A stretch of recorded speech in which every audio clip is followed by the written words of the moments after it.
Fala pessoal, bem-vindos a mais um material aqui no canal Criptomoedas e Blockchain. Júnior Esperandio aqui. Pessoal, temos aqui vários artigos, atualizações, informações importantíssimas a respeito de Ripple XRP. Temos os domínios permissionados, parcerias aí novas da Ripple anunciadas e algumas questões a mais dos e-mails Epstein, que ligam o Epstein aos desenvolvedores do BTC. Então vamos iniciar aqui com esse tweet do Paul Barron. Ripple Prime apenas fechou aqui uma parceria com Hyperliquidity e as portas institucionais não estão apenas abertas, foram chutadas as dobradiças. Aqui está o porquê disso tornar XRP um vencedor total. O imã do dinheiro grande é como colocar uma placa de pizza grátis na frente de Wall Street. Instituições enormes podem entrar em derivativos na cadeia sem dor de cabeça. E pessoal, tem aqui eu tenho uma anotação aqui, que já é um tempinho que é para trazer a vocês, dos meus estudos, a respeito da entrada de XRP nos derivativos. Já sabemos que grandes instituições, gestoras de fundos como BlackRock, gestoras de grandes patrimônios, grandes institucionais, já estão utilizando RLUSD, que é a stablecoin da Ripple, como colateral para os derivativos. E sabemos que toda transação que envolve RLUSD vai acabar utilizando XRP. Isso o próprio David Schwartz já comentou, já sabemos isso por David Schwartz. Então, se ele falou, quem somos nós aí para dizer o contrário, E qual que é o grande, vamos dizer assim, qual que é o grande pulo do gato aqui a respeito de XRP em derivativos, e RLUSD? Porque, pessoal, o mercado de derivativos ele é o maior mercado do mundo, um mercado quadrilionário, até porque são negociados aqui, temos negociações de tudo que é tipo de fundo, tudo que é tipo de commodity sendo negociadas a futuros, e também de forma alavancada, todo tipo de especulação está no mercado de derivativos, que acaba alavancando em muito o valor, vamos dizer assim, nominal, o valor aí real do que está sendo especulado. E se você tem uma RLUSD que utiliza indiretamente XRP, ou o próprio XRP talvez, sendo usado como colateral em derivativos, nós estamos falando que RLUSD e também possivelmente XRP está sendo usado como colateral neste mercado quadrilionário, que é um mercado muito maior que o mercado de transações transfronteiriças, pessoal. Então o que acontece? O mercado de derivativos ele precisa de garantia líquida para funcionar eficientemente, algo maior que o mercado de pagamentos transfronteiriços. Então essa garantia líquida ela precisa ser uma liquidez que é acessada sob demanda, o que coincide com o nome do ODL. Não estou dizendo aqui que seja ODL, que ODL é específico para isso, mas estou dizendo que encaixa as peças da liquidez de XRP e RLUSD serem utilizadas para colateral no mercado de derivativos. E essa conexão entre Ripple e Hyperliquidity, ela abre as portas dos institucionais para os institucionais entrarem em XRP. Inclusive, pessoal, aqui está a informação trazida pela própria Ripple, do dia 4 de fevereiro, ou seja, ontem. Ripple anuncia apoio ao Hyperliquidity, que é hiperlíquido, expandindo o acesso institucional à liquidez on-chain. Ripple Prime estende sua plataforma de corretagem de primeira linha de ativos múltiplos para incluir Hyperliquidity, um local de derivativos descentralizado líder. Então, pessoal, qual que é o pulo do gato aqui dessa informação? Nós temos Ripple Prime, que oferece tem o Primer Broker, que oferece entrada e saída para diferentes moedas cambiais, para mais de 60 moedas no mercado Forex, utilizando agora o XRP Ledger, se conectando essas soluções com Hyperliquidity, que é uma troca descentralizada líder em derivativos. Então estamos falando aqui de liquidez, de troca entre várias moedas e uma liquidez ali acessível, uma liquidez sob demanda para fornecer como colateral nos derivativos. E derivativos, como já mencionei, é o maior mercado do mundo, pessoal. Vamos seguir aqui. Ilhas Virgens Britânicas, 4 de fevereiro de 2026, Ripple, fornecedora de soluções corporativas baseadas em blockchain em finanças tradicionais e digitais, anunciou hoje que Ripple Prime, sua plataforma institucional de corretagem de primeira linha, permitiu o suporte ao Hyperliquidity, um protocolo descentralizado de derivativos de alto desempenho. Essa integração permite que clientes institucionais acessem a liquidez dos derivativos on-chain enquanto exposições, né, enquanto tem margens em exposições descentralizadas em DeFi. Então você tem margens em DeFi, ou seja, colaterais em DeFi, RLUSD, XRP, para usar essa liquidez como colateral nos derivativos, porque você precisa de uma liquidez para operar em derivativos, né? Por isso que eu estava falando também antes, pessoal, citando aqui notícias recentes, né, de BlackRock usando RLUSD como colateral em derivativos, entre várias outros grandes atores institucionais, né. Ao apoiar Hiperlíquido, a Ripple Prime continua sua missão de unir as finanças tradicionais aos mercados descentralizados, oferecendo às instituições acesso contínuo aos locais DeFi dentro de uma estrutura de corretagem principal unificada e eficiente em termos de capital. Então já deu para notarmos, pessoal, qual que é o intuito aqui da ligação. Colateral, liquidez para colateral em derivativos, unindo o mercado de derivativos, no caso tradicional, ao mercado DeFi descentralizado, ao mercado aí, a Web 3.0. Seguindo aqui, tweet do Doppler Finance, né, Finanças Doppler, adicionando RLUSD, linha de confiança, na carteira XRP Ledger. Para acessar o cofre RLUSD do Doppler no Razão, no Ledger XRP, certifique-se de ter uma carteira suportada, como Gearing Wallet ou Shaman Wallet. Né? Gearing Wallet, pessoal, já falei sobre ela. Né? Gearing é um ser ali da mitologia oriental, né? É como se fosse uma quimera, é dali que vem o nome Gearing. Se eu não me engano, é um desenvolvimento sul-coreano, né? Que é uma carteira muito boa também para você, vamos dizer assim, autocustodiar seu XRP, né? E Shaman Wallet dispensa comentários. Embora, pessoal, recentemente está vindo à tona alguns comentários de que a Shaman está cobrando taxas altíssimas, né, nessas estratégias de DeFi lá através da Doppler Finance, né?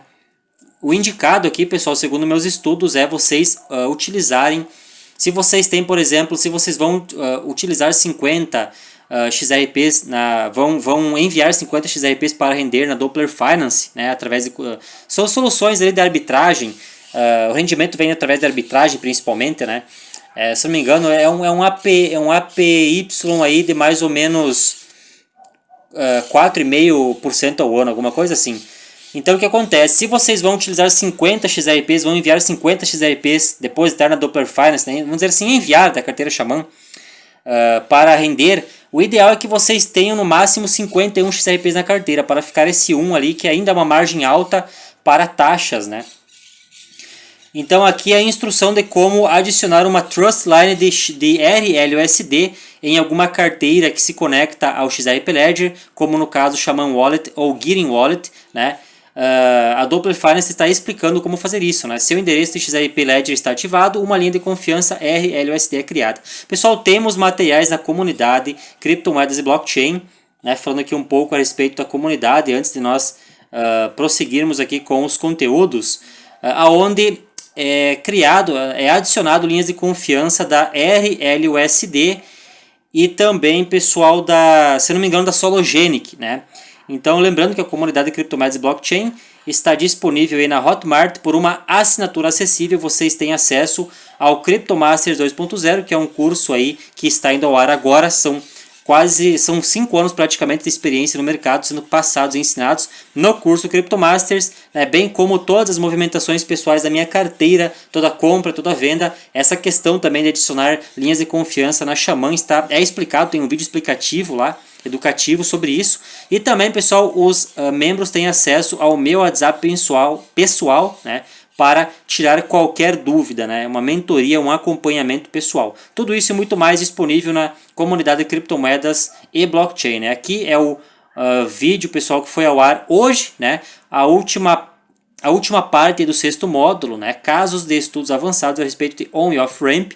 Então, pessoal, né, comunidade de criptomoedas e blockchain disponível aí na Hotmart.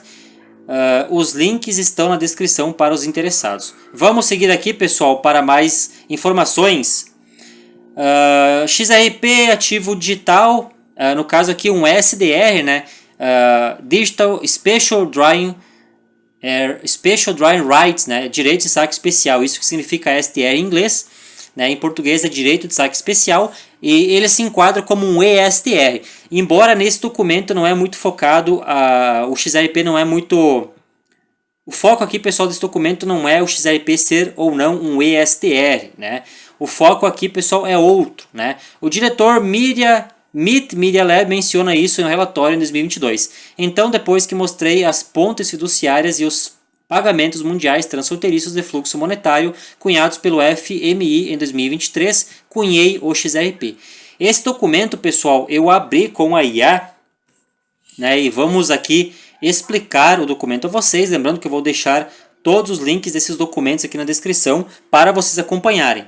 O documento se chama Ativos Digitais, né? Forjando uma cooperação para ativos digitais de forma internacional. O autor principal é Darrell Duffy, né? Ele é um ex-consultor de bancos centrais de Stanford. Contexto do documento. Produzido para formuladores de políticas monetárias, público-alvo, bancos centrais, BIS, FMI e tesouros nacionais. Para este público que foi dirigido este documento. Então, pessoal, vamos ler aqui sobre o que fala o documento, né? Qual o problema que o documento tenta resolver? O texto parte de um diagnóstico, né, citando que o sistema atual é lento, caro, fragmentado, dependente de intermediários, né, que são os correspondentes bancários, e dominado por poucas moedas, principalmente o dólar. As CBDCs não resolvem sozinhas pagamentos internacionais. Então surge a pergunta central do documento, que está nesse documento. Como criar interoperabilidade mundial entre moedas, países e sistemas financeiros? Pessoal, esse documento ele fala basicamente aqui de uma moeda ponte que é usada para movimentar diferentes CBDCs, né? E inclusive eles citam o XRP como sendo essa solução, né? A proposta central do documento. O documento analisa modelos possíveis para pagamentos transfronteiriços entre duas CBDCs, né? Modelo bilateral, país A e país B. Esse modelo não escala a nível mundial, quando você tem uma troca direta entre dois países, né? Corredores entre multimoedas, vários países conectados, exigem um ativo ou camada neutra. Aqui entra, pessoal, a plataforma mBridge, né? Eu vou colocar aqui como MB, né? Não é mercado Bitcoin, mBridge. Essa mBridge é uma plataforma ali, atualmente conhecida como China Bridge, né? Ou China Bridge, Bridge, né? Ponte. E o que acontece, pessoal? É uma plataforma multi-CBDCs que visa conectar o Yuan, né, no caso seria ECNY, né, Chinese Yuan. O Yuan, temos a moeda dos Emirados Árabes Unidos, né, United Arab Emirates. Bom, enfim, temos, são 5 moedas. Temos a moeda de Hong Kong, no caso aqui a moeda que eu falo já em formato de CBDC.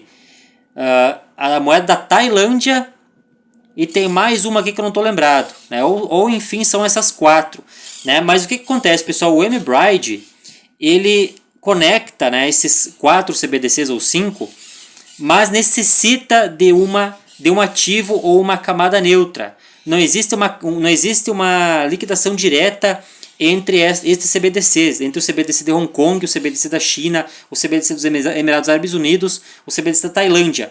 Quando você vai querer trocar qualquer um desses CBDCs por outro, em alguma compensação, em alguma transação, precisa-se de uma camada neutra, né? Aqui pode entrar e entra com certeza o ODL, né? E aqui, pessoal, no documento nós temos o conceito de stablecoin supranacional, né? De onde é que vem o termo supranacional para quem é leigo? Supranacional é uma stablecoin ou uma moeda ponte que não está sob as amarras de alguma jurisdição estatal, da jurisdição americana, inglesa, sueca, qualquer uma. É uma moeda supranacional, ela excede qualquer jurisdição. Ela tem uma imunidade regulatória, por assim dizer. É como se fosse o BIS, pessoal. O BIS é o Banco Central pai de todos os bancos centrais, né? E o BIS ele é uma instituição supranacional. Ele não está sobre o escrutínio de nenhuma jurisdição. Ele tem imunidade jurisdicional, né, mundialmente falando. E esse conceito de stablecoin supranacional, né, baseado no conceito de SDR, ele é abordado nesse documento. Pessoal, eu não vou explicar aqui de onde é que vem a origem de todos os termos, até porque tem vídeos aqui no canal que falam sobre SDR, né, Bretton Woods, FMI.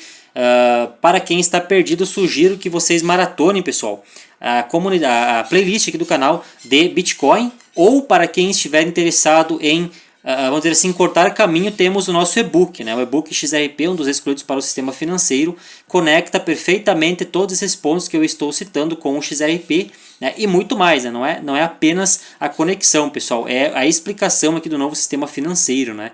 Lembrando que o e-book XRP, um dos excluídos para o novo sistema financeiro, ele tem um cupom com 20% de desconto, né? E vocês ainda levam um e-book bônus, um e-book de brinde, né, que é um e-book sobre a tecnologia blockchain.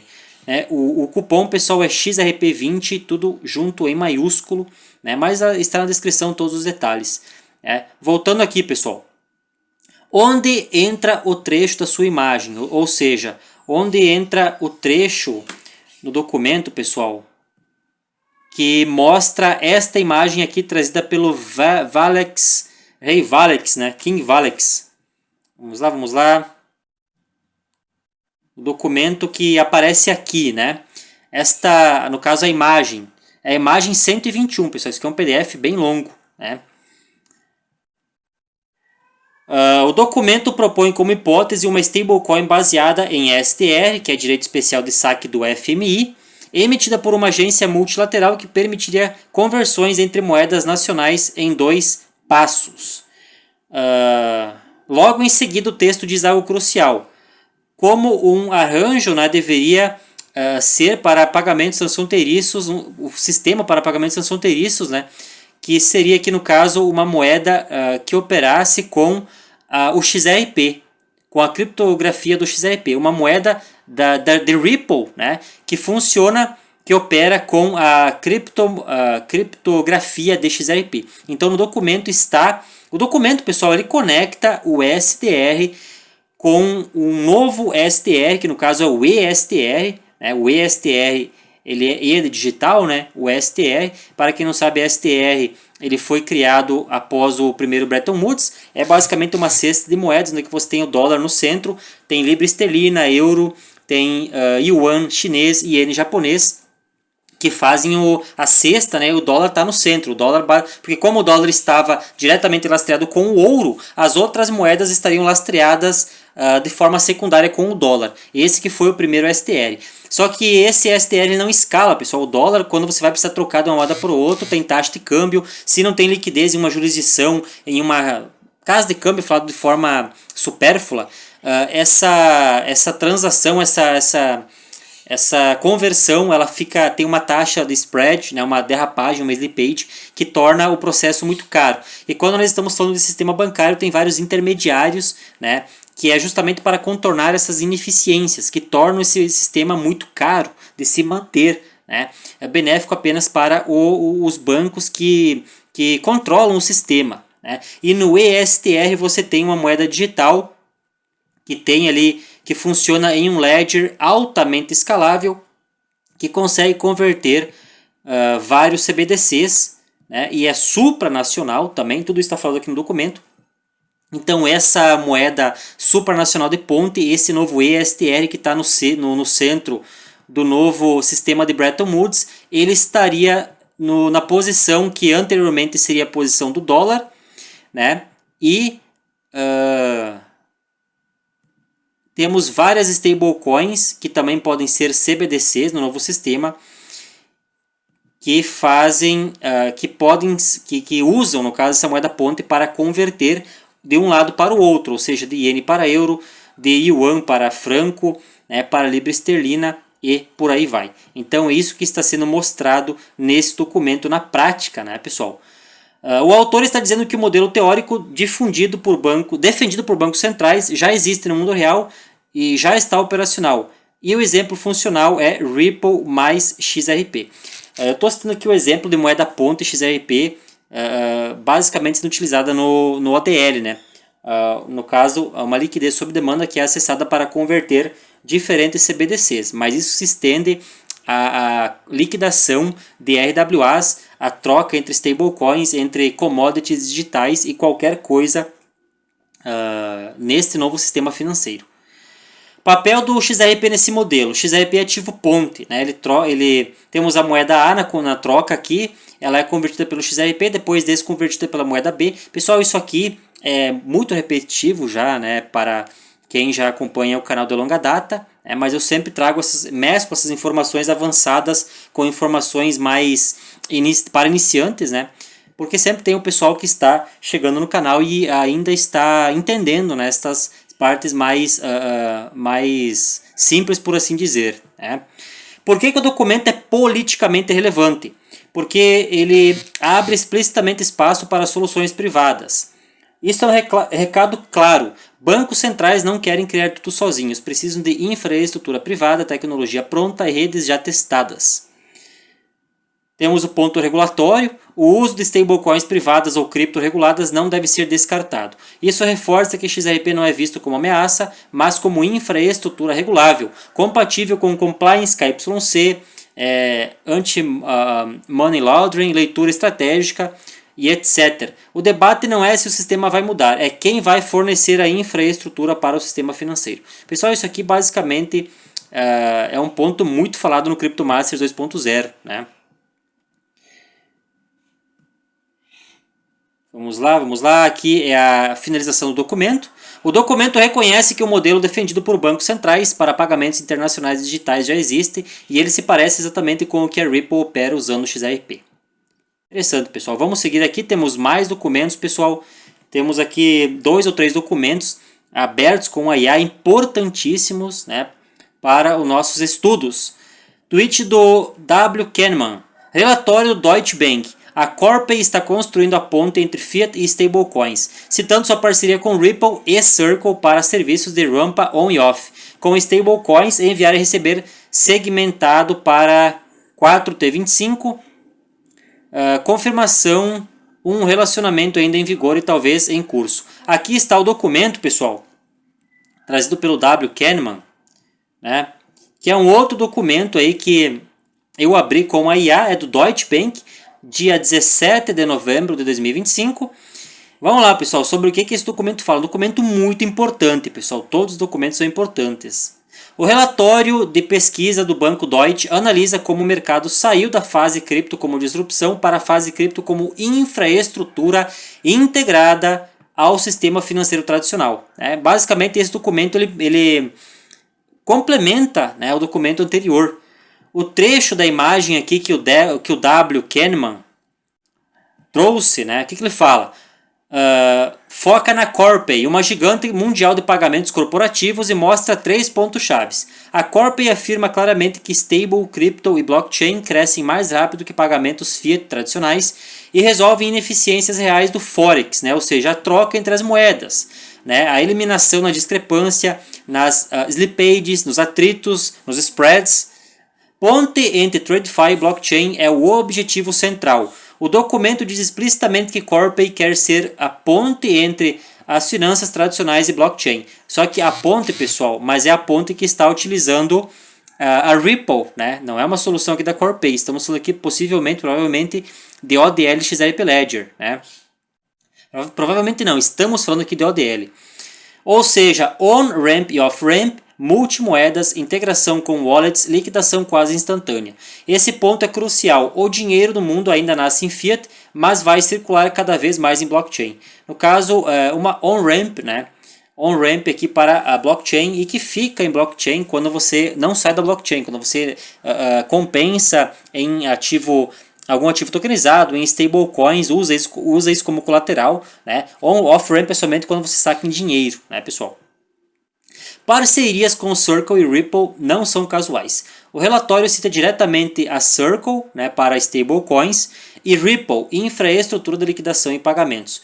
Isso mostra que stablecoin sozinha não resolve o problema. Pessoal, aqui o grande ponto, esse ponto, prestem muita atenção, pessoal.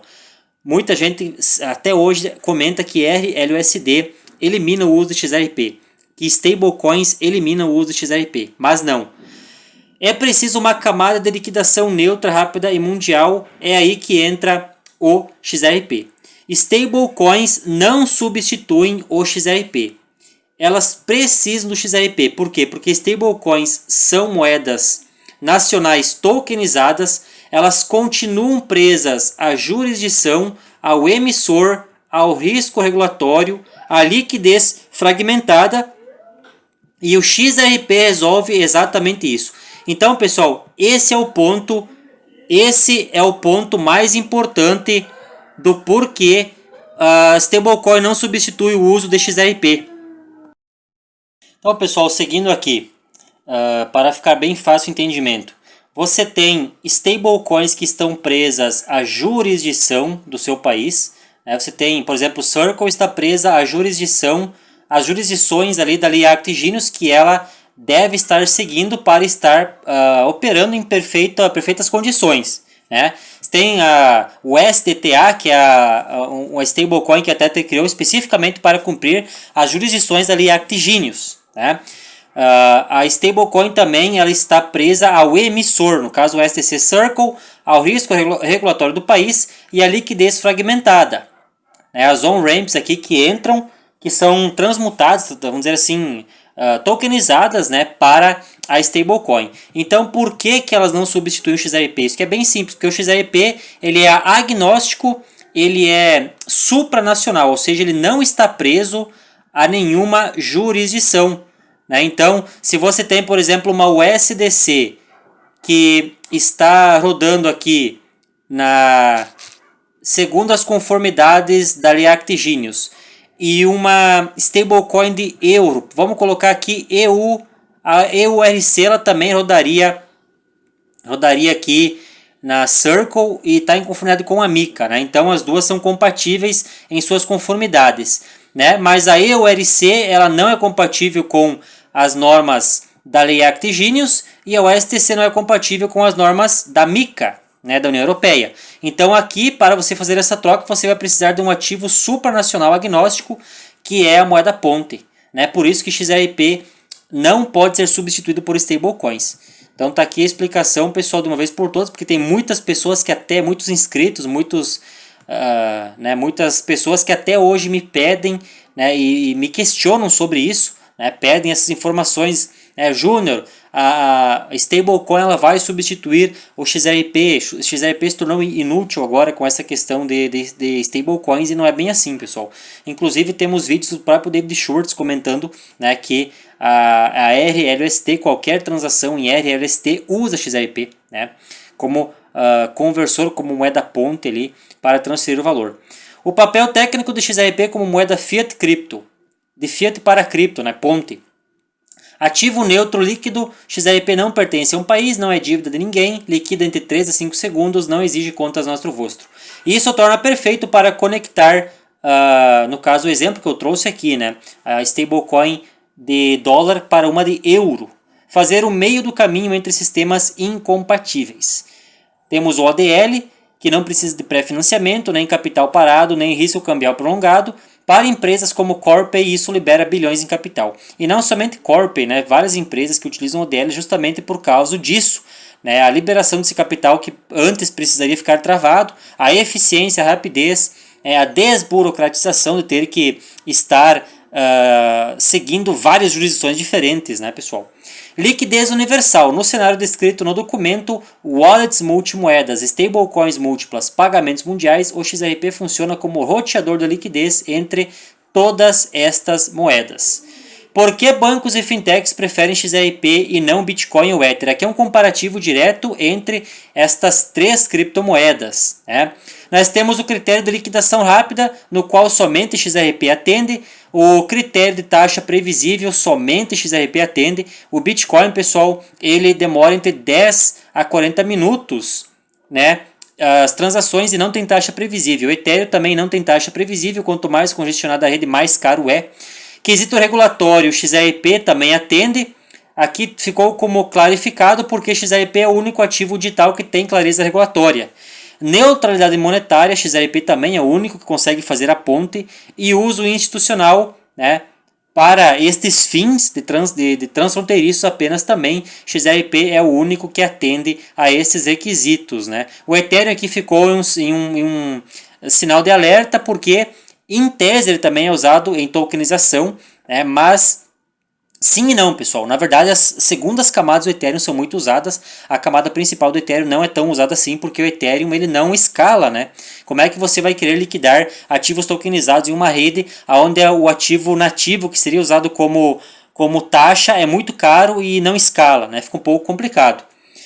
Conclusão do documento. O sistema financeiro já decidiu ir para blockchain, stablecoins são a interface, XRP é motor de liquidação, empresas como Corpay, Circle e Ripple estão construindo a ponte.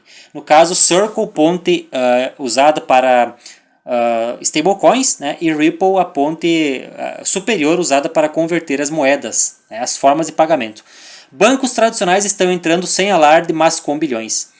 É lógico, né, pessoal? Vocês tem alguma que outra notícia que repercute, né?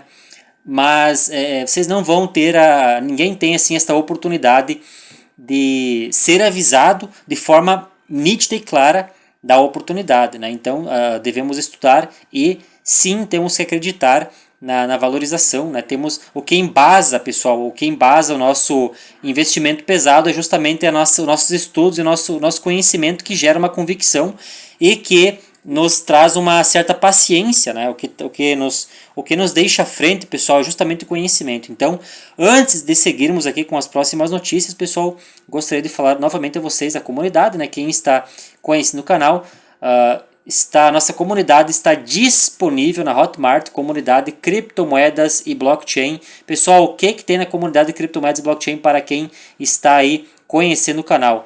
Os membros têm acesso ao meu WhatsApp pessoal para acompanhamento e mentoria.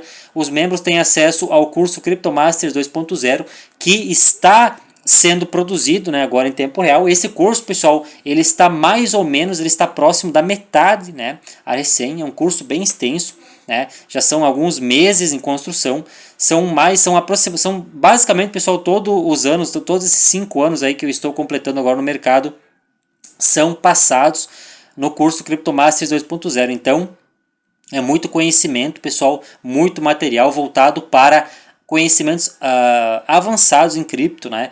Para quem é iniciante ou intermediário, né? O acompanhamento aqui pessoal via WhatsApp, né?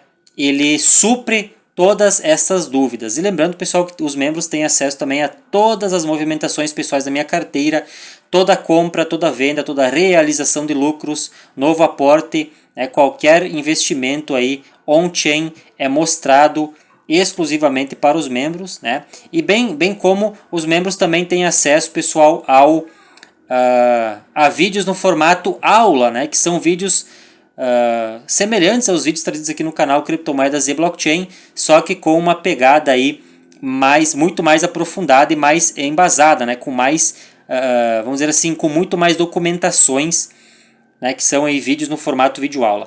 Nossa comunidade já está aí com quase 150 materiais publicados, pessoal, é muito conhecimento, né, disponíveis aí através de uma mensalidade acessível, né, pessoal, tendo em vista todo o conhecimento que tem lá na comunidade.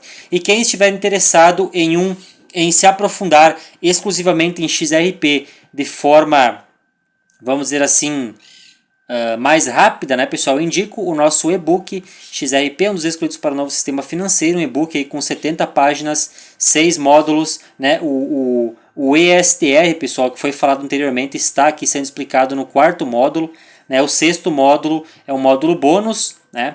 E vocês ao adquirir XRP, o e-book de XRP, vocês levam um outro e-book bônus, né? Tudo isso com 20% de desconto, o link está aí na descrição. Seguindo aqui, pessoal, vamos falar agora dos domínios permissionados lá no XRP Ledger. Domínios permissionados estão agora ao vivo na rede principal XRP. Os domínios permissionados na DEX alcançou o consenso validador para ativar em 2 semanas. Nós sabemos, né, que depois que o XLS é aprovado, ele precisa ficar 2 semanas com mais de 80%. Se ficar algum dia abaixo desses 80% de consenso, o tempo volta para o início, né, até fechar 2 semanas com esse consenso de 80%.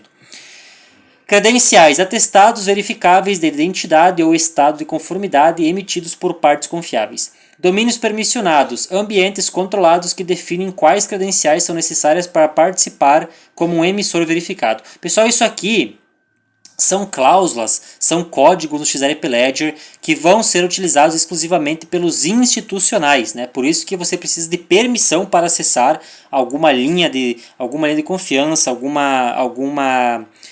investimento, alguma pool index, né? São por isso que o nome é domínios permissionados, precisa de uma permissão, né? DEX permissionado. Encomende livros dentro da DEX nativo que só aceitem negociações de contas que atendam aos requisitos de domínio, né? Justamente é como se fosse uma centralização lá em alguma transação de DEX, alguma pool, algum investimento, né? Isso não quer dizer que XRP Ledger esteja sendo centralizado, né? Nem um pouco perto disso, né? Isso apenas significa que temos essas opções, né? Que são encomendas, eu sempre digo assim, são vamos dizer assim, pedidos aí de institucionais e grandes bancos, né? Aqui, pessoal, é as documentações do XLS 80, que é justamente esse XLS dos domínios permissionados, né? Lembrando que XLS, para quem não sabe, são padrões do XRP Ledger, né? XRP Ledger Standards, né? Aqui é basicamente a visão geral da XLS 70, que é a XLS sobre as credenciais, né? Temos a XLS 80, que é a XLS dos domínios permissionados, né, que elas são compatíveis entre si, né? Você precisa basicamente de ambas aqui para formar uma, vamos dizer assim, para completar, né, esse círculo aqui de padrões, né? De padrões aí para atender aos institucionais. Então, pessoal, para não passar aqui para não passar sem o entendimento apropriado, vamos explicar a vocês o que são os domínios permissionados no XRP Ledger de forma mais simples, né? Permitem que apenas contas autorizadas possam negociar certos ativos, interagir com determinadas ordens no DEX, participar de pools específicos e operar em ambientes regulados dentro do XRP Ledger. Então imagine que você tem, pessoal, aqui por exemplo a Sologenic, né? A Sologenic é uma DEX aí lá no XRP Ledger, né? Onde você consegue negociar ativos tokenizados, negociar stablecoins, comprar a própria Solo, que é a moeda nativa da DEX, né? DEX Sologenic, e você tem uma linha de acesso na Sologenic ou em alguma outra DEX, pode ser a Nodus Finance, alguma outra DEX, Moai Finance, qualquer uma DEX no XRP Ledger, e essa linha de confiança ela é fechada, você precisa de uma permissão para acessar essa linha de confiança, né? Então essa permissão são vou tentar dizer aqui um cadeado, né? Essa permissão, pessoal, ela só é acessível com as credenciais certas para você conseguir desbloquear esses investimentos, esses rendimentos, né? E isso aqui só é acessível para os institucionais, para e por institucionais. É isso basicamente que se trata aí os domínios permissionados e as credenciais. Por que instituições não usam blockchains 100% abertas? Bancos, custodiantes, corretoras e governos precisam cumprir com leis KYC, AML, sanções, regras de contraparte, segregação de cliente e auditoria e rastreabilidade. Blockchains abertas não podem, né, suprir estas demandas, né, pessoal? Porque em blockchains abertas você tem risco de sanção, risco reputacional, risco regulatório. Então, basicamente por isso que você tem essas XLS exclusivas aí que suprem essas necessidades institucionais. Domínios de permissão resolvem, eles criam, né, esses códigos, né, que são as zonas reguladas dentro do XRP Ledger. Lembrando, pessoal, que no XRP Ledger nós temos também a opção de Deep Freeze, né, um congelamento de token, e esse congelamento é justamente também um código, né, é um XLS que atende a esse tipo de demanda institucional, até porque você não pode congelar o XRP, o token nativo da rede. Você pode congelar tokens que são acessados e são controlados lá dentro do XRP Ledger por institucionais. Os clawbacks, né, já falei várias vezes aqui no canal sobre os clawbacks. Os clawbacks são transações que podem ser revertidas no XRP Ledger. Isso também foi uma implementação colocada, imposta, né? Vamos dizer assim, uma implementação construída no XRP Ledger para atender demandas institucionais, pessoal, né? Instituições podem criar mercados permissionados, stablecoins com acesso controlado. Né? Por quê, pessoal? Vamos explicar aqui para quem não está entendendo muito bem. Imagine que você tem o Bank of America, né, lá no XRP Ledger, e o Bank of America ele está cunhando o Bank of America Coin dentro do XRP Ledger. Esse é um token com acesso controlado. Quem controla a emissão desse token lá no XRP Ledger é o próprio Bank of America. E o Bank of America ele vai fazer uma transação aqui com o Citibank. O Citibank ele também tem o Citibank Coin, o Citicoin, que também é um token de acesso controlado pelo Citibank. Então nessa transação, onde nem o Citibank quer mostrar os seus balanços e nem o Bank of America quer controlar os seus balanços, eles vão utilizar, né, e tem que utilizar, porque toda transação no XRP Ledger utiliza da moeda ponte, né, para converter essas duas stablecoins controladas aqui dentro do Ledger. Né. Então instituições criam esses acessos controlados, criam RWAs, criam liquidação interbancária, tudo isso sem precisar criar uma blockchain do zero, sem perder interoperabilidade, porque o XRP escala e faz essas trocas e mantendo a liquidez, né, dos próprios bancos, no caso em formato de RWA. Separação entre varejo e institucional. XRP Ledger passa a operar em camadas, né? Camada aberta, varejo DeFi, camada permissionada para os institucionais. Então tá aí, pessoal, basicamente resumindo, né, o porquê que os comandos permissionados, né, o XLS80, ele é tão importante para a adoção aí dos institucionais da tecnologia do XRP Ledger. Né? Eu sei que vocês já estão cansados de escutar isso, né, pessoal, mas devemos ter paciência, né? Não tem o que fazer, estamos investidos, né? A menos que você queira vender no prejuízo, devemos ter essa paciência. Né? A construção já está totalmente pronta, o quebra-cabeça já está totalmente montado. Compliance sem sacrificar descentralização. Ponto crítico. Regras não são impostas pela Ripple, cada emissora define seu domínio, Ledger continua público e verificável, validadores continuam descentralizados. Como eu expliquei para vocês, o Citibank controla a moeda dele, Bank of America dele, né? Isso não tem nada a ver com Ripple colocando limites, colocando regras lá dentro. Né? As regras já estão no código, né? Já estão na própria XLS, pessoal. Né? Ligação direta com stablecoins, bancos e RWAs. Stablecoins. Os emissores podem bloquear acesso de wallets que não cumpram com KYC, cumprir exigências locais e controlar liquidação cross-border. RWAs. Para tokenizar títulos públicos, dívida, trade finance e fundos, você precisa de controle de quem compra, controle de quem recebe e trilhas de auditoria. Pagamentos com ODL. Bancos exigem contrapartes conhecidas, liquidação segura e baixo risco legal. Mesmo em ambientes permissionados, que é no caso do XLS80, XRP continua sendo ativo ponto e liquidez se concentra nele. Quanto mais domínios institucionais, mais uso do XRP. É o que eu sempre digo, pessoal. David Schwartz comentou isso várias vezes também.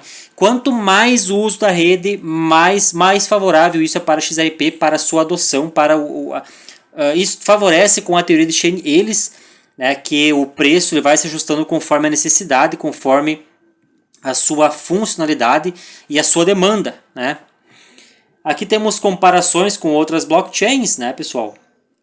XRP Ledger tem permissão institucional nativa, liquidação rápida e compliance regulatório. O Ethereum não tem nenhum desses, né? O regulatório fica em cima do muro, Bitcoin não cumpre nenhum desses e Solana é parcial também em todos estes critérios. Né? Critério de permissão institucional nativa, de liquidação rápida, a Solana tem e não tem, até, né, ela tem muitas transações que são registradas, mas a grande maioria é falha. Né? Você tem ali uns 60% ou mais das transações elas são falhas, e as transações falhas também são contabilizadas, o que dá a impressão que a Solana é altamente escalável quando não é. Então, pessoal, vamos lá, vamos seguir aqui para mais notícias. Lembrando, quem está curtindo o vídeo, aprendendo e considerando valioso, já deixe um like aqui, pessoal, isso ajuda muito o canal Criptomoedas e Blockchain. O vice-presidente sênior da Ripple disse na Câmara 10% de 1 quadrilhão dividido por 61 bilhões de XRP igual a 1.639. É uma notícia um pouco mais especulativa, na verdade bem mais especulativa do que as notícias habitualmente trazidas aqui no canal, mas ele falou, pessoal, quem que é o vice-diretor sênior da Ripple? É este cidadão aqui, é Marcus Infanger, o nome dele, né? Aqui é o perfil dele no X, com 6.500 seguidores, né? Vamos aqui entender a notícia.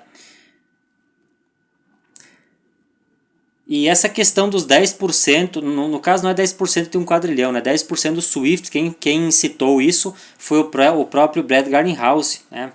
Que no caso é bem menos que um quadrilhão, né? O quadrilhão aqui, o Marcus Infanger está citando o mercado de derivativos, né? Que eu também já falei anteriormente sobre ele. Infanger enfatizou que o XRP foi construído para uso financeiro empresarial e do mundo real. Começamos com pagamentos, mas agora o que estamos vendo é realmente para casos de uso para expandir além disso, que é justamente, pessoal, a expansão para derivativos, né? O mercado transfronteiriço já é algo gigantesco, já é algo trilionário, né? São dezenas e até centenas de trilhões, mas o mercado de derivativos é quadrilionário. E se você tem um abocanhamento desse mercado, principalmente porque você tem uma liquidez acessível sob demanda para servir como colateral nesse mercado, os derivativos, significa que você tem um colateral em um mercado que é quadrilionário, né? Que é dali que o Marcus Infanger está tirando esses números, né? Essas hipóteses. Segundo o Infanger, XRP funciona como uma infraestrutura para trazer mais atividade financeira na cadeia. Ele explicou que pode remover o atrito, melhorar a eficiência e criar valor mensurável. Infanger reconheceu que os marcos regulatórios continuam importantes para a adoção mais ampla. Ele disse: demonstramos com Ripple que você pode usar a tecnologia blockchain hoje de uma maneira compatível com as infraestruturas de conformidade. As estruturas emergentes na Europa, Singapura e Emirados Árabes Unidos estão fornecendo caminhos mais claros para instituições financeiras tradicionais operarem na cadeia. São lugares aqui, pessoal, onde a Ripple está fortemente presente, né? Emirados Árabes Unidos, é a autoridade aí lá se não me engano, da FINRA, né? É a autoridade de Dubai, né? Que já regulamentou o modelo de negócio da Ripple. Singapura, pessoal, nem se fala, né? A Ripple tem uma parceria direta com a autoridade monetária de Singapura e Europa também, pessoal, né? Pela Europa toda. O vice-presidente sênior enfatizou que à medida que os regulamentos se solidificam, as finanças mais tradicionais podem migrar para ativos e sistemas de blockchain. A circulação atual de stablecoins equivale a aproximadamente 150 bilhões. Infanger enquadrou isso como uma pequena parte dos mais de 1 quadrilhão em ativos financeiros atualmente fora da cadeia. Ele destacou o potencial de uma parcela significativa desses ativos se mover na cadeia, fortalecendo a posição do XRP como ferramenta central de infraestrutura. Aqui Times Tabloid, né, tweetou algo sobre isso, né? Vamos achar aqui o número, pessoal. X-Finance Bull conectou os comentários de Infanger à tese mais ampla do potencial de crescimento da XRP, ao quantificar a oportunidade. Então, o Marcus Infanger citou que Ripple pode sim entrar, né? Esse mercado quadrilionário ele pode entrar em parte na cadeia na cadeia blockchain, no caso XRP Ledger, e o X-Finance Bull, que é um perfil que eu sempre trago aqui informações para vocês, especulou em cima disso, né?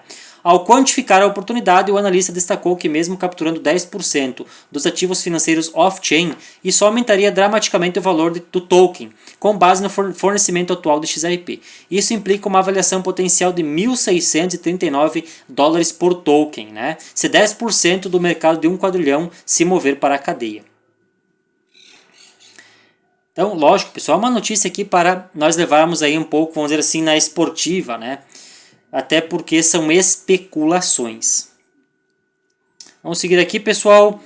Agora, na parte final do nosso vídeo, vamos falar um pouco novamente sobre as questões de Epstein, né?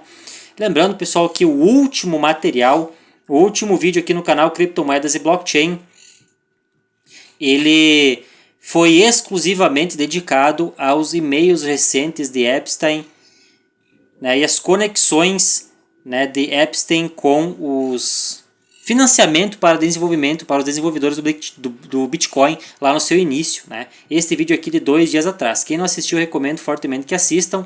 Tem muita conexão lá entre o Media Lab lá do MIT, né, do Instituto de Tecnologia de Massachusetts, e o financiamento desse braço do MIT para desenvolvimento no Bitcoin, né? Ligações entre esses documentos, Epstein, né, o Joi Ito, que esteve nesse braço do MIT, né, esse Media Lab,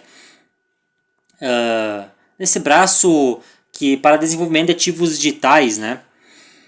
Ligações entre Epstein com a Coinbase, ligações deles com Blockstream e Tether, né, tentando denegrir a imagem de Ripple e Stellar, né, e ligações também com a questão do processo que posteriormente, em 2020, a SEC abriu contra a Ripple.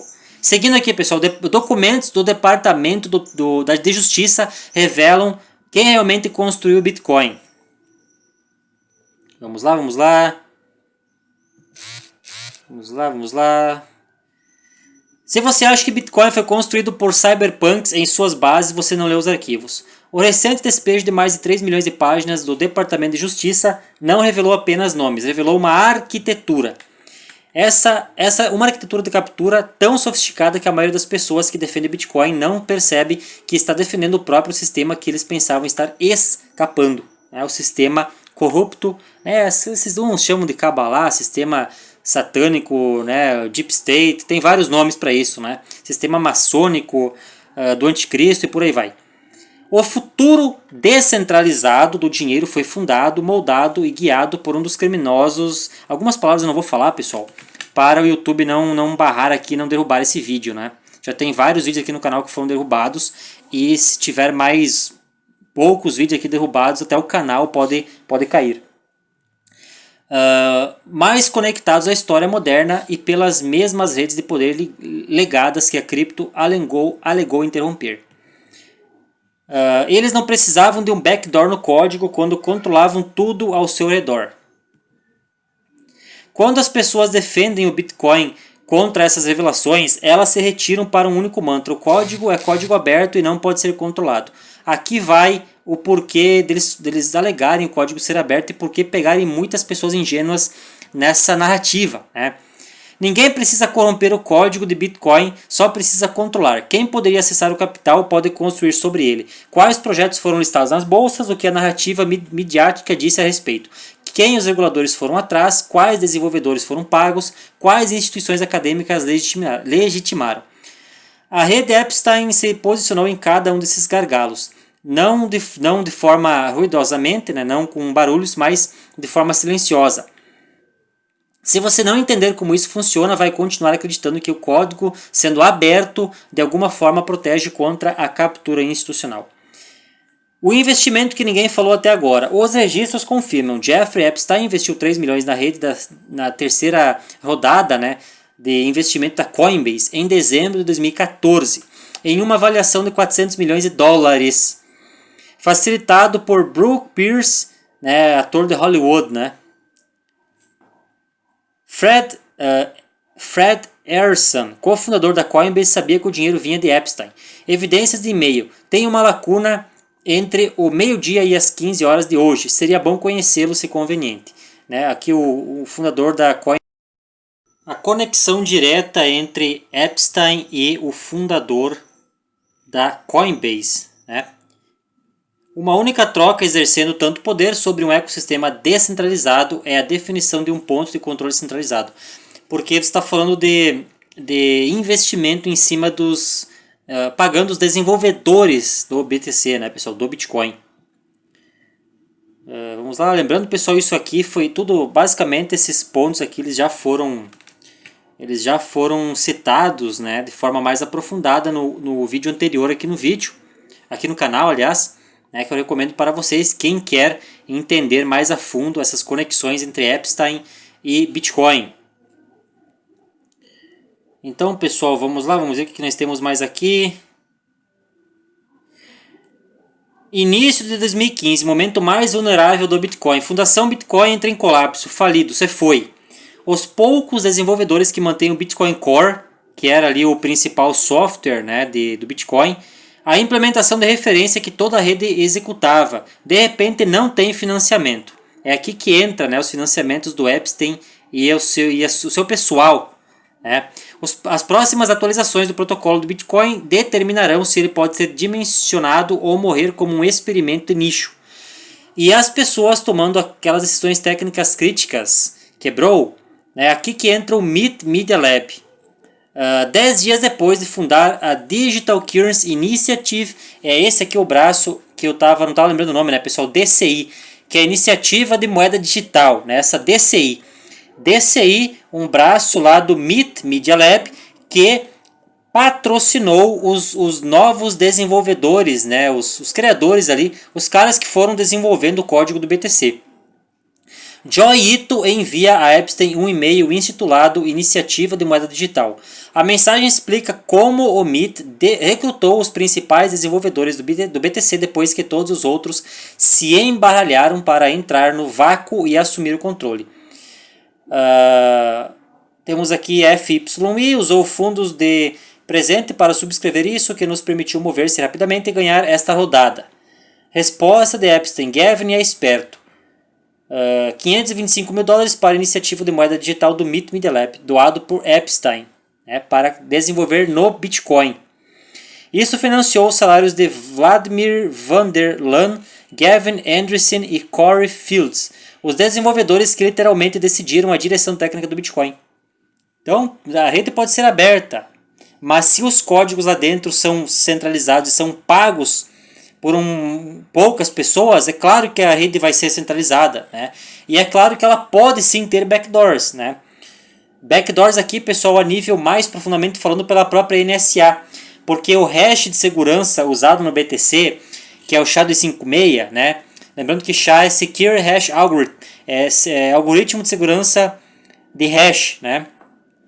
256. Foi criado pela NSA e é usado no Bitcoin. E esse algoritmo, a NSA tem a chave para acessar, vamos dizer assim, backdoors no próprio hash do Bitcoin, que é o que traz, em tese, a segurança da rede. Né? Entende? Eles podem, através de randomizadores, eles podem decodificar, eles podem gerar, né? Eles podem descobrir as senhas, né? As senhas ali privadas que são geradas a partir da pública, né? É feito um cálculo ali que gera sua senha privada a partir da pública, e isso a NSA pode botar a mão lá. Né? Sem contar que a rede do Bitcoin não tem preparo nenhum para computação quântica, né? Criptografia quântica. Os desenvolvedores não sabiam de onde vinha o dinheiro no final das contas. Ele fluiu através dos canais institucionais normais do MIT. Aqui ficou até entre aspas, né? Canais institucionais normais do MIT, porque em tese nem os desenvolvedores sabiam de onde que vinha esse dinheiro para eles desenvolverem, né? Ou eles faziam vista grossa, né? Pode ser também. Epstein e Joi Ito eram coproprietários da Chiara Investments Tree, propriedade meio a meio, embora Ito tenha investido apenas 2 milhões contra a participação muito maior de Epstein. A Chiara investiu 500 mil na rodada de sementes, ou seja, na rodada primária da Blockstream. A Blockstream estava construindo infraestrutura proprietária de Bitcoin, sidechain, Light Network. Pessoal, Light Network tem um vídeo aqui no canal que está na playlist do Bitcoin, né? Que aonde a Light Network, pessoal, ela corrompeu de vez o Bitcoin, ela bancarizou a rede do Bitcoin, né? Poderia explicar aqui agora, mas não vou me estender nisso, pessoal, mas sugiro que vocês assistam. Quem não sabe do que eu estou falando, vocês vão entender como que a Light Network ela centralizou, ela bancarizou a rede do Bitcoin, né? Porque você precisa de canais para pagamentos, né? Que você tem os hubs, né, de BTC, os pagamentos fluem de forma mais rápida. E se você tem hubs de BTC centralizados em poucos agentes, você centraliza os pagamentos em tese mais rápidos da rede. É esse vídeo aqui, pessoal, de 1 ano atrás. Light Network corrompeu o Bitcoin. Uma enorme crise de liquidez se aproxima. E não, pessoal, não é canal lá, não é material dos Gêmeos Investem. Aqui tem um corte onde os Gêmeos Investem estão falando sobre BTC, que é utilizado no vídeo, né? Mas a Light Network ela foi corrompida desde lá, quando ela entrou como solução para escalar o BTC, ela já entrou corrompendo de vez, né, com o que ainda tinha, se tinha alguma coisa de bom na rede do BTC. Blockchain de camada 1 concorrente que poderia lidar com altos volumes de transação nativamente ameaça existencial a esse modelo de negócio. De repente, o e-mail ruim para o ecossistema faz todo sentido. Aqui são outras ligações, né, pessoal? Não vou, é muita coisa. Eu vou deixar esse tweet aqui para vocês, esse artigo, né, no Twitch, no X, no X, para vocês acompanharem, pessoal. Né? E também sugiro que assistam e acompanhem ali o último vídeo que foi no canal sobre os e-mails aí de Epstein, né? CoinDesk ela é um braço da Digital Currency da DCG, né? Que é esse braço aí que foi financiado pelo Epstein, né? Por isso que a CoinDesk ela é um portal de notícias cripto tendencioso, né? CoinDesk publicou uma cobertura cética de um projeto. Esse projeto morreu. Quando publicaram análise favorável de uma proposta de BTC, ela ganhou impulso. Então, pagando aqui a mídia para impulsionar os seus investimentos, né? Por que o código aberto é a defesa mais burra que você pode fazer? Deixa-me explicar. Ninguém está argumentando que o código de BTC estava corrompido. O código está bom, aberto e auditável. É em tese, né, pessoal? Esse é todo o ponto de por que essa estratégia funciona tão bem. Porque enquanto todos assistem ao código, a infraestrutura de adoção estava sendo capturada silenciosamente. Listagem de câmbio. Não pode ser listado, não consegue liquidez, não consegue descoberta de preço, ou seja, preço morto. Narrativa midiática. Cobertura negativa do CoinDesk. O financiamento seca. Financiamento de desenvolvedores. Não pode pagar desenvolvedores durante uma crise de financiamento. Seu projeto não evolui. Você perde na corrida técnica. Acesso ao capital de risco. Congelado das mesmas redes de venture capital que financiaram a infraestrutura de BTC. Você não pode construir ferramentas necessárias para adoção. Tratamento regulamentador. Alvejado pela SEC enquanto o BTC recebe status de commodity, seu projeto se torna intocável para instituições. Aqui é o lobby regulatório do porquê que BTC ele escalou, né, os preços que está hoje. E isso que eles não estão citando aqui, o preço artificial que vem dos derivativos, né, que é o que traz o valor maior no BTC, né, esse preço artificial alavancado, né, que é alimentado por um colateral. É um colateral ilíquido, que é o colateral Tether, né?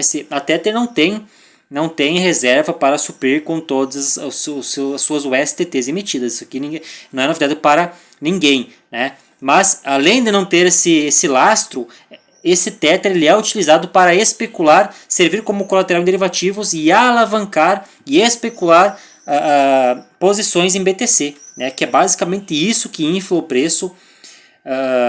Que é o grande responsável pela inflação do preço de BTC, pessoal. A Ripple tinha parceria com centenas de instituições, aqui é o lobby, né, do Epstein contra a Ripple. Né? Parcerias com centenas de instituições financiadas a nível mundial, liquidação de transação em 3 a 5 segundos contra 10 minutos. 10 minutos no Bitcoin é o mínimo, né? Tem transações do BTC que demoram 40 a 50 minutos, né? Que não é nem um pouco difícil de esperar isso, não é nem um pouco atípico, né? Fração de 1 centavo em taxas, né, enquanto no BTC as taxas são altas. Consumo mínimo de energia no BTC é um desastre ambiental, né, o consumo de energia. Caso de uso no mundo real, enquanto no BTC você é apenas um armazenamento de valor que não serve para nada. Do ponto de vista puramente técnico, o Ripple era melhor na coisa, muito melhor do que o BTC. Dezembro de 2020 a SEC processa a Ripple. Pessoal, mais uma vez falando, essas ligações entre o processo que a SEC abriu contra a Ripple, né, o Instituto de Tecnologia de Massachusetts, esse braço de ativos digitais lá do Media Lab, né, do MIT, do MIT, e as ligações de Epstein com isso tudo estão todas explicadas no último vídeo, né, pessoal? Assistam o último vídeo aqui no canal que vocês vão entender perfeitamente todos esses pontos, né? Aqui eu estou trazendo de forma um pouco mais resumida, né? Porque o vídeo já está bem extenso e esse material ele foi perfeitamente explicado já no último vídeo aqui no canal, né? Então, para quem quiser entender mais de forma mais aprofundada, assistam este último vídeo, né? O último vídeo que foi ao ar 2 dias atrás. Então, pessoal, vamos seguir aqui já indo para a parte final do vídeo. Enquanto isso, aplicativos ETF do Bitcoin avançaram, Bitcoin caracterizado como mercadoria pelos reguladores, nenhuma ação de fiscalização contra o próprio BTC. Né? E lembrando que BTC teve um aval para entrar, para ser especulado em derivativos, né? Como sendo uma commodity, né? Sabendo que BTC não é, pessoal, nunca vai ser uma commodity. Né? Eles dizem ser ouro digital, não é ouro coisa nenhuma, né? Infelizmente essa teve, né? Mas eu ainda acredito que a Ripple sofrer o processo contra a SEC também foi um teatro, né? Por mais que tenha essa justificativa desse lobby, né? Desse complô, dessa conspiração contrária a Ripple, né? Pelo lado de Epstein e essa galera toda, né? O MIT, eu ainda acredito que esse processo ele foi sim um teatro e ele trouxe, foi um mal para um bem maior, né? Até porque XRP é o único ativo com clareza regulatória, né? Vamos lá, vamos ver o que diz aqui, pessoal. Paradigma está profundamente envolvida com Ethereum. Aqui são ligações entre os e-mails de Epstein e a China, né? Brooke Pierce está conversando com Epstein sobre a Coinbase. Ele menciona Fred, cofundador da Coinbase, começou o Paradigma com Matt Huang. Matt era o parceiro principal de criptografia da Sequoia Capital, que está fortemente ligada ao Partido Comunista Chinês. Paradigma foi e está profundamente envolvido com Ethereum. Assim é Sequoia Capital, né? Aqui são ligações entre Jeffrey Epstein, Brooke Pierce, o fundador da Coinbase, que se encontrou com Epstein, já sabemos, né? E ligações dessa galera com a Paradigma, né? Paradigma, que começou com Matt Huang. E o Matt Huang, por sua vez, está ligado com Sequoia Capital e o Partido Comunista Chinês. O Partido Comunista Chinês e Sequoia Capital estão diretamente e intimamente ligados com Ethereum. Né? É uma sujeira, né? Você vai cavando aqui, o pessoal fica cada vez pior as informações. Né? Você pode ver Harrison martelou contra Ripple na segunda captura da tela anexa, onde ele cita Ripple afirmando que BTC e Ethereum são controlados pelos chineses. Tudo enquanto ele é parceiro e foi financiado pela Sequoia Capital. E Brian Armstrong acabou de frequentar uma das universidades chinesas infiltradas mais pesadas da América. Brian Armstrong, para quem não sabe, é atual CEO da Coinbase, né?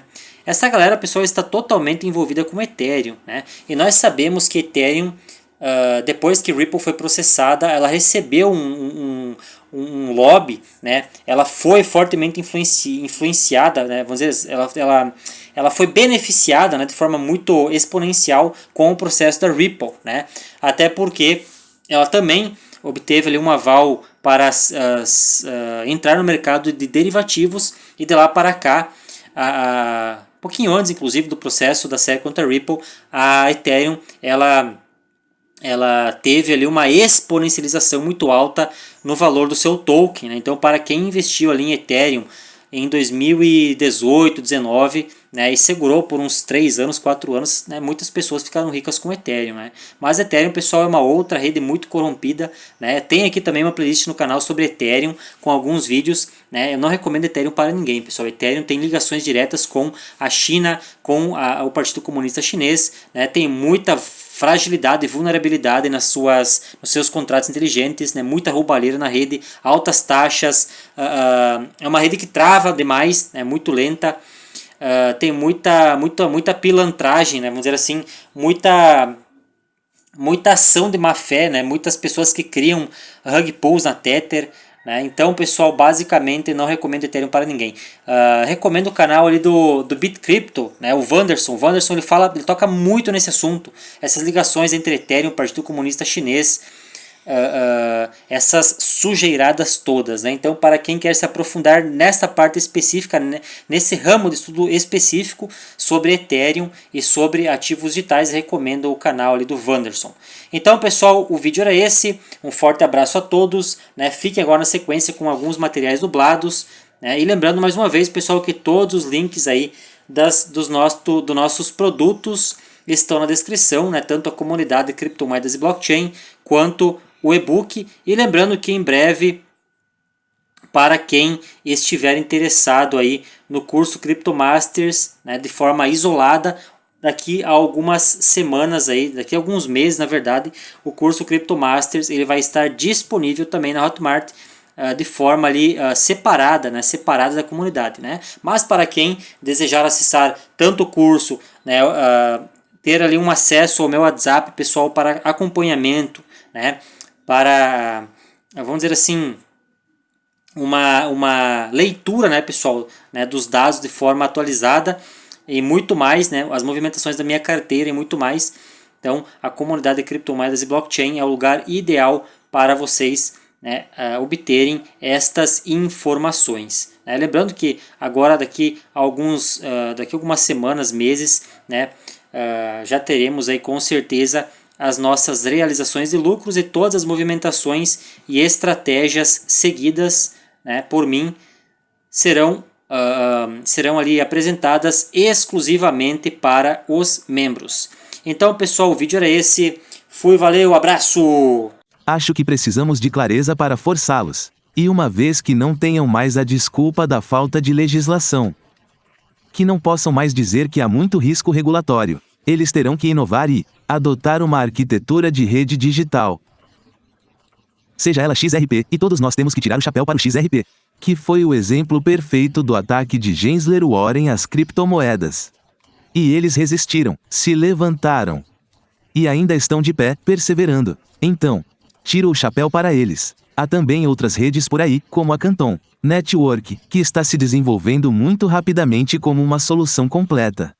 Eu acredito totalmente, não acredito naqueles que são maximalistas e dizem que o mundo inteiro vai se reduzir ao Ethereum, ao XRP, a Canton. Eu acho que a rede digital